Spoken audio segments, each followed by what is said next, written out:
बंधु माने आमर भल किंबा खराब समय आसिबा पूर्वरु तुलसी गछ आमको देइथाए एही सातटी संकेत। बंधु माने आपण माने समस्ते जानती जे तुलसी गछ एक अत्यंत पवित्र गछ होइथाए। एहाको पुराण रे केवल गछ कुहा जाय नाही बरं स्वयं माँ लक्ष्मीकर स्वरूप बोली कुहा जायथाए। तुलसी हेउछंती माँ लक्ष्मीकर स्वरूप जाहाको प्राचीन काल रे वृंदा नाम रे जानिथिले। सेथिपाई एही तुलसी गछ अत्यंत पूजनीय होइथाए। जदि आपण प्रत्येक दिन तुलसी गछर पूजा करिथांती तो एहा द्वारा माँ लक्ष्मी अत्यंत प्रसन्न होइथांती। तुलसी गछ को केबे भी अपमानित करिबा उचित नुहे। तो बंधु माने आपण मानक घरे निश्चित भावरे तुलसी गछ रहिथिबो एवं आपण मध्य तुलसी गछर प्रत्येक दिन पूजा करुथिबे एवं जत्न नेउथिबे। तेबे आपण कोन केबे तुलसी गछ को अति निकटरू भल भाबरे देखिछंती कि एही गछ आपण मानकु बहुत अधिक महत्वपूर्ण संकेत प्रदान करिथाए। आपण मानकु प्रतिदिन एही तुलसी गछ को अति ध्यानर सहित देखिबा उचित। तुलसी गछर पत्र झड़ी जिबा, पत्र सुखी जिबा किंबा तुलसी गछटी संपूर्ण भावरे सुखी जिबा, तुलसी गछटी सुंदर भावरे हरा भरा होई जिबा, तुलसी गछर आखपाखरे अन्य किछि गछ उठिबा, तुलसी गछरे मंजरी आसिबा आदि अनेक प्रकारर संकेत आमको प्रदान करिथाए। तेबे एही सबु संकेतर बहुत अधिक महत्व मध्य रहिछि। एही सबु संकेतरु आमको भविष्यतरे घटिबाकु जाउथिबा शुभ एवं अशुभ परिस्थिति विषय पूर्वरु ही जଣା पड़िथाए। आपणको जीवन रे खुशी आसीबाकु जाउछि किंबा आपणको कोनोसी समस्यार सामना करिबाकु आपणको पई समय आसुछि, से सब विषय एही संकेत आमको तुलसी गछ पूर्वरु ही प्रदान करिथांती। जदि तुलसी गछ को ध्यानर सह निरीक्षण करी देखिबे तेबे आपणको आपणको भविष्यतरे घटिबाकु जाउथिबा महत्वपूर्ण घटना विषय जଣା पड़ी जाइथाए। बंधु माने तुलसी गछरे एक अलौकिक शक्ति रहिथाए। तुलसी गछरे साक्षात माँ लक्ष्मी निवास करिथांती। एही कारणरू तुलसी भगवान श्री विष्णुकर मध्य अत्यंत प्रिय होइथाए। जो स्थान रे तुलसी गछ रही थाए सेही स्थान रे माँ लक्ष्मी सहित भगवान श्री विष्णु मध्य वास करिथांती। श्रीकृष्ण कहिछंती जे जे तुलसी रो पूजा करे थाए ताको नरक को जीवाको पड़ी न थाए। मृत्यु परे जदि व्यक्तिर मुहरे तुलसी पत्र रखा जाए तेबे से प्राणीर केबे भी अधोगति होई न थाए एवं से व्यक्तिर आत्मा को मोक्ष प्राप्ति होइथाए। तुलसी गछ को प्रत्येक दिन जल देउथिबा एवं तुलसीर सेवा करुथिबा मनुष्य मृत्यु परे वैकुंठ धाम एवं गोलोक को जाइथाए। जो घर सम्मुखरे तुलसी गछ रहिथाए से गृहरे खराब शक्ति वास करि पारि नथांती। सेथिपाई शास्त्र रे घरर सम्मुखरे घरर अगणारे तुलसी गछ लगाइबार विधान रहिछे। जो गृहर मुख्य द्वार सम्मुखरे तुलसी गछ रही थाए सेही गृहरे केबे भी अकाल मृत्यु हुए नाही। मात्र निजर अजाणतरे किछि व्यक्ति तुलसी गछ को नला पाखरे लगाई दियंती। एपरि भूल आपण केबे भी करंतु नाही। तुलसी गछ सर्वदा भूमिर ऊपर को लगांतु। तुलसी गछ उपरे अपरिष्कार पानी पड़िबा केबे भी उचित नुहे। जो गृहरे तुलसी गछ अपरिष्कार किंबा नला पाखरे लगा जाय थाए से गृहरे सबु बेले विपद लागि रही थाए। सेथिबाई आपण एपरि भूल केबे भी करंतु नाही। तुलसी गछ को आपण सबु बेले गोटिए कुंडरे एवं भूमि ऊपर को लगांतु। कारण तुलसी गछ माँ लक्ष्मीकर स्वरूप होइथाए एवं माँ लक्ष्मी को सर्वदा स्वच्छता ही प्रिय होइथाए। तो आपण जेते परिष्कार परिच्छन्न भावरे तुलसी गछ को लगाइबे एवं तुलसी गछर आखपाख को परिष्कार रखिबे आपण को माँ लक्ष्मीकर आशीर्वाद मध्य प्राप्ति होइथाए। बंधु माने आपण माने आउ एक विशेष कथा उपरे ध्यान देबा उचित जे तुलसी गछ पाखरे केबे भी अन्य गछ लगांतु नाही। जेमिति कि मनी प्लांट, कंटे थिबा गछ, कैक्टस आदि गछ तुलसी गछ पाखरे केबे भी लगांतु नाही। एही सबु गछ नकारात्मक शक्ति निर्माण करिथांती। ता सहित एही गछ तुलसी गछ को कष्ट देइथाए। जो कारण पाई तुलसी गछ सुखिबाको लागिथाए। बंधु माने भगवान श्रीकृष्ण कहिसेंती जे जेउ घरर लोक नित्य तुलसी गछ को पूजा करिथांती से गृहरे केबे भी शोक हुए नाही। ता सहित तुलसी गछ लगाइबा पछरे एक महत्वपूर्ण कारण मध्य रहिछि। एही गछ आमको भविष्यतरे हेबाको थिबा घटना विषय रे पूर्वरु सूचित करि देइथाए। तुलसी गछ को जेतेबेले आपण जल देउछंती सेतेबेले आपण तुलसी गछ को भल भाबरे निरीक्षण करी देखंतु एवं जदि आपणको एपरि किछि संकेत बा लक्षण देखा देउछि तेबे आपण ता सहित जड़ित अर्थ विषय अवश्य जानि नेबा उचित। एही संकेत बहुत महत्वपूर्ण होइथाय।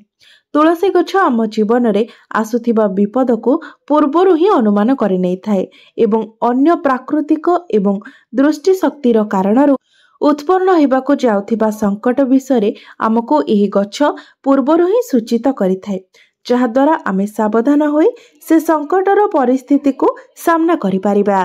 तेबे शास्त्र रे एही बळी किछि संकट विषय उल्लेख करा जायछि। जेतेबेले आम जीवन रे फल किंबा खराब समय आसीबाको थाए तेबे ता पूर्वरु आमको आमर आखपाखरे थिबा गछ किंबा वृक्षलता द्वारा संकेत प्राप्ति होई थाए। तेबे आसंतु जानिबा तुलसी गछ माध्यम रे आमको केउ सब संकेत मिली थाए। तो जदि आपणको घरर अगणारे तुलसी गछ अछि तेबे आपण एही भिडियोटी को निश्चित भाबरे देखंतु, जहा फଳରେ एही सब संकेत विषय आपण भल भाबरे जानि पारिबे। तेबे प्रथमे तुलसी गछ अचानक सुखी जिबा। जदि तुलसी गछर ठीक भाबरे जत्न निया जाय तेबे तुलसी गछ केबे भी सुखी न थाए। तो शास्त्र अनुसार जदि तुलसी गछ केबे सुखी जाए तेबे एहाकू बहुत अशुभ माना जाय थाए। अनेक प्रयास करबा परे भी तुलसी गछ जदि अचानक सुखिबाको लागि थाए एवं तुलसी गछटी मृत प्राय देखिबाको लागि थाए एमिति हेले एहा आपणको घर उपरे आसुथिबा बड़ विपदर संकेत बोली आपण बुझी जिबा उचित। कौनसी कारण पाई आपणकर संपूर्ण धन खर्च होई जाय पारे, आपणको व्यवसाय रे बड़ क्षति सहिबाको पड़ी पारे। सेथिपाई तुलसी गछ अचानक सुखिबाको लागिले आपण पूर्वरु ही सावधान होई जिबा उचित। द्वितीय रे तुलसी गछरु सतेज पत्र गुड़िक आपे आपे झड़ी जिबा। जदि आपणको घरे थिबा तुलसी गछर सतेज पत्र सबु आपे आपे झड़ीबाको लागुछि तेबे एहा बहुत अशुभ संकेत प्रदान करिथाए। जदि पत्र हलदिया होई पवन कारणरू झड़ी जाए तेबे यह प्राकृतिक अटे।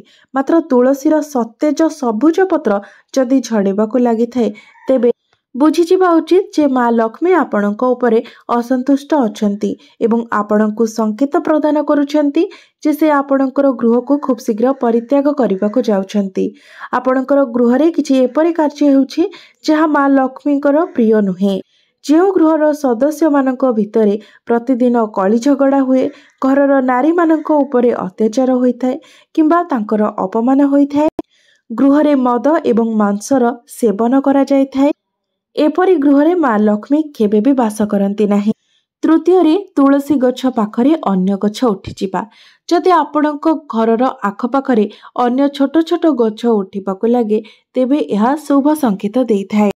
यह आपणको संकेत देइथाए जे आपणको घर को खूब शीघ्र खुशी आसीबाको जाउछि, आपणको अनेक मार्गरु धन प्राप्ति हेबो किंबा आपणको घरर व्यवसाय रे मध्य वृद्धि आसीबो।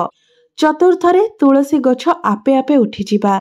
जदि आपणकर घर सामना रे तुलसी गछ आपे आपे उठी जाए तेबे स्वयं माँ लक्ष्मी आपणको घर को प्रवेश करूछंती बोली आपण बुझी जिबा उचित।